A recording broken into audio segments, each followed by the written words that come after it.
What's up, guys? This is Eric and Mosby, and today we are going to be talking about the pros and cons of freelancing. Freelancing is something that I've been doing since 2018. There are definitely some huge pros and some massive cons, and I just wanted to go through like one of these generic lists that ChatGPT gave me of the pros and cons and give you my thoughts and my actual experience in doing this for the past 7 years. I do video production, videography, filmmaking, whatever name you want to put on there. I wanted to speak more generally because you can freelance doing so many different things. A friend of mine does laundry for businesses and stuff, and that's sick. So here are some of the pros for freelancing. The first one is freedom and flexibility. Work when, where, and how you want. No 9 to 5. You set your own schedule. Now, obviously, this depends on the job that you're doing. For me, I have to go on video shoots, so a lot of times that isn't flexible. I mean, I could sort of say I'm not available here, I'm available here. Shooting, filming, photographs, that kind of stuff can really be dependent on your client's schedule and other factors like we need to shoot outside and we want to do it in the sunset time because that's when the lighting looks best, and so we have to shoot in the evening, unfortunately. But on the days that I do have lots and lots and lots of editing to do and I'm just at home, it's basically just like an office job. And I could sleep in. I mean, I woke up at like 9:20 today and I just kind of like stumbled into this office and sat down, and that's great. This week is mostly editing, so I get to take a break and go to the gym or whatever, hang out with Moo. Oh, is he leaving? Goodbye. I can do this at my own pace and have a lot more control. So my job is sort of 50-50. If you're a graphic designer, probably most of your job is remote. Depending on what you're doing, you could have potentially a ton of flexibility. I will say though, the reality is I end up working 9 to 5 because my wife works, and so it doesn't really make sense for me to not work that. If I was super motivated, I could wake up at like 7 a.m. and crush it and get done and then, leave at like 2 p.m. and go do whatever I want to do. But that just doesn't play out that way for me. Number 2 is creative control. You pick the projects and have full say in the creative direction. This is true. I don't turn down a whole lot of projects because I like the work, but you do have the option of saying like, I really don't want to do this kind of boring stuff. I really want to do this other thing that really excites me. And you can build a business around that thing. I was doing stop motion animation for a while. That was fun. It was like a very niche, very interesting work to do, and it was fun for a little bit. And then I got really sick and tired of sitting there having to move these little figures like 1/10 of a millimeter, and then they'd fall over, and it was just a nightmare. So now I have the option to say no to those projects and do more of the stuff that I like doing, which is more interacting with people. I like doing interviews. I like sitting down and hearing a person's story. So I try to say yes to more of those projects because I really like doing those. Number 3, unlimited income potential. No cap in your earnings. The more you grow, the more you make. Now this is true, and this is actually a big deal for me because I feel like if I was at a 9 to 5 day job working for somebody else, there would be, for video guys, there is kind of like a $60,000, $70,000 limit. It's not until you're like creative director and you're above a bunch of other people that you can really make like way more than that. So the fact that I can make probably 6 figures freelancing full time is awesome. Like I don't have a degree. So for me, freelancing is like a best case scenario. And I got plans to increase it even more because I'm really trying to turn the freelancing gig into a full-fledged business where I have employees and stuff. Not there yet, but it's coming. Number 4, build your own brand. Everything you create builds your name, not your boss's. Now, I actually really like this, and it's super true. Even though you're working for like clients and you're helping them build their thing, slowly it's like your resume, your portfolio, your business is growing. Even if it's just like asking for reviews, getting Google reviews or website reviews, each one of them builds on your business. It's so fulfilling that you get out of it what you put into it. And it's so direct, and I like that. I like that a lot. Number 5, choose who you work with. Say goodbye to toxic coworkers or bad bosses. You decide who to take on. This is awesome. Now, when I've worked in offices, I didn't really have super horrible coworkers. I don't have like coworker horror stories or anything, but you do get to really choose who you work with when you're freelancing. And I've had some bad apples that I was able to let go and just say, hey, I'm sorry, this isn't going to work out. Like, I'm not going to be able to help you guys. And to have that sort of freedom to do that, like, can you imagine just going into somebody's office at your job and just be like, hey, I'm not going to be able to work with you anymore. That would be awesome. Most people are trying to do good and trying to do well and want to be good to work with. But every once in a while you get somebody who's just like super unaware and kind of in their own world, and you're like, all right, I can't work with that. So this is a huge plus for me. Number 6, personal growth. Freelancing pushes you to grow in business, time management, and problem solving. This is big for me. I have been pushed and I really like that. And in retrospect, especially, I really appreciate that I've stuck it out and I've made it this far because of the growth. I'm so much more confident walking into the presence of strangers when I have to film people that I've never met, making that sort of social rapport and being able to connect on a personal level and a professional level. And the fact that I can do that very easily now is awesome. I'm really thankful for that. I've been able to hire other freelancers. There's a management skill that I'm building where I have to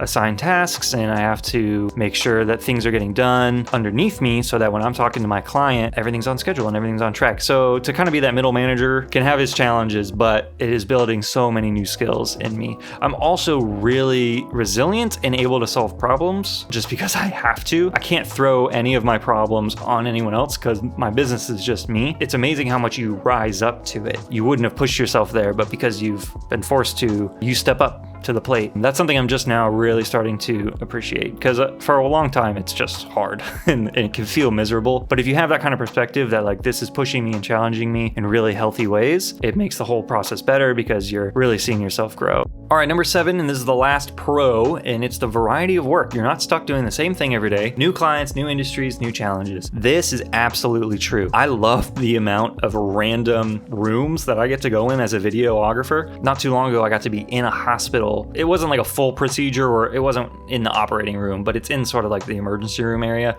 where they're like working on somebody and they're like shoving tubes down this person's throat and pumping their stomach out and crazy stuff that I should never be in the room for ever, but I got to be a part of this small little procedure that they were doing. And that's really rewarding. It's very, very cool, the amount of variety in my job. I really like it. I also don't just get to work with like 1 or 2 people. This year I've worked with 19 different clients, and I really like that I have a lot of relationships. I have a lot of different people, a lot of different types of people that I get to work with and be around. Now the editing is all sort of similar. So for every day of shooting, there's sometimes 2 or 3 days of editing, depending on the project. That all gets very repetitive. Okay, that's it for the pros. Now we get to talk about the cons. And there's some big ones, but I'll give you my perspective of how I've overcome them, and maybe they're not so bad as you might think. Number 1, this is the big one for most people, and that is inconsistent income. Feast or famine is real. Some months are booming, others are dry. This is totally true. I've literally had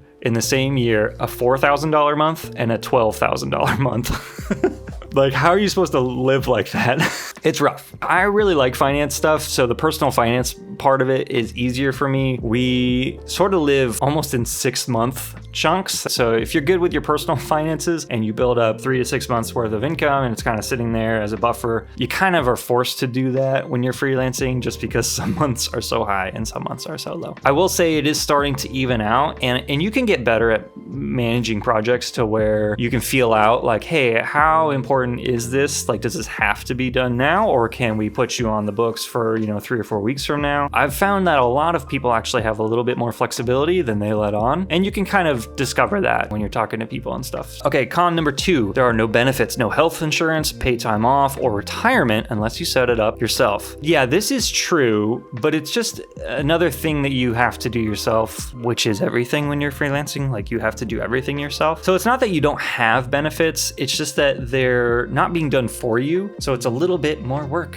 And that's it, guys. There is no paid time off in the sense, but you're charging extra money on your like hourly rate or your day rate or whatever you're charging to cover, like, if I get sick, when I need to take days off, which I do, that I'm making more than the average person hourly so that it covers, the days I have off. So it does work out in that sense. And retirement, again, you're charging an increased rate to cover for the like 4 or 5% your employer would cover on your retirement. You're just doing both those percentages, you're 4% and and therefore percent together yourself. As long as you're factoring in those things into your rate and what you're charging, it's just a little bit more work. You got to set that up yourself. But if you have a good financial planner, they can help you out with that kind of stuff. Con number 3, you wear all the hats. You're the marketer, salesperson, editor, accountant, and janitor.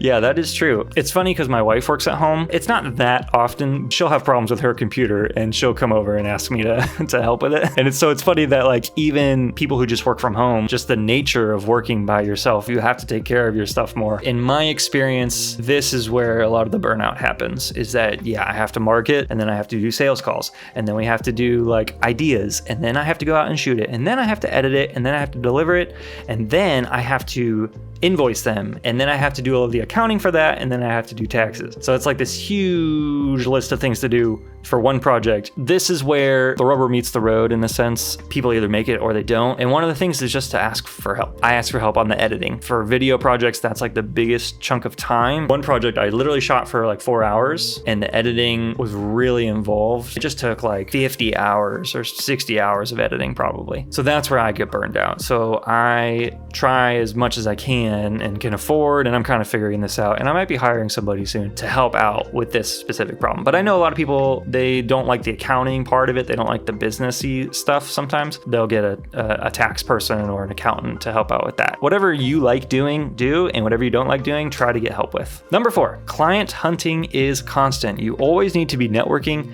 pitching, or marketing to find your next gig. This is pretty true, although I will say most of my clientele is repeat customers actually, which is awesome. That's what you want. You want to build good relationships. Yeah, you do need to be like networking to a degree and marketing. I post a little bit on social media. I don't have time to go to networking events and stuff. I do pitch every once in a while, but mostly to my current clients, like, hey, we could do this and it would cost this much, or maybe we could go in this direction, or we could try this out. And you're just sort of trying to see like where you can help your clients the best. This I don't get too burned out on. Posting on social media is like really not that hard. One thing I'm really excited about is if I do hire somebody to help me with editing, I'm gonna be freed up way more to do this kind of stuff. Mostly it's who you know and the relationships. Very naturally, people just recommend, oh, Eric is my video guy, he's great, go use him. And that's where most of my work comes from. 5, work-life balance can suffer. With no set hours, you might find yourself working late nights and weekends. This is absolutely true. Holy cow. Especially in the video world, like if you're doing events and stuff, events are in the evenings. They're on the weekends. It's not a ton, but it is more than I would want. This isn't just a freelance thing. It's like you can easily have a day job. I mean, gosh, the service industry, restaurants, there's tons of jobs where you work nights and weekends. So I don't have to do it a ton. If you get super busy and you got to work 12 hours a day and you have to work 6 days a week, 7 days a week sometimes, that will happen where I have like so many shoots all in one week. Fortunately, I'm at a point where I can like easily put up a boundary and just say, cool, I'm going to work 6 days this week and I'm going to take an extra day off next week. That works out pretty good. I'm not losing business because of that, fortunately. Con number 6, isolation. Especially if you're working from home, it can get lonely without coworkers. This is super true. I have experienced a lot of isolation. It's really hard. I've made it a point to, as much as I can, go out to lunch with friends. I'll just like hit up whoever and just be like, hey, you want to grab lunch this week? Especially when I don't have a lot of shoots. If I am filming a lot with people, then I don't feel as isolated because you're literally on set. That's why I like to do that more than sitting at the house alone editing all day, every day.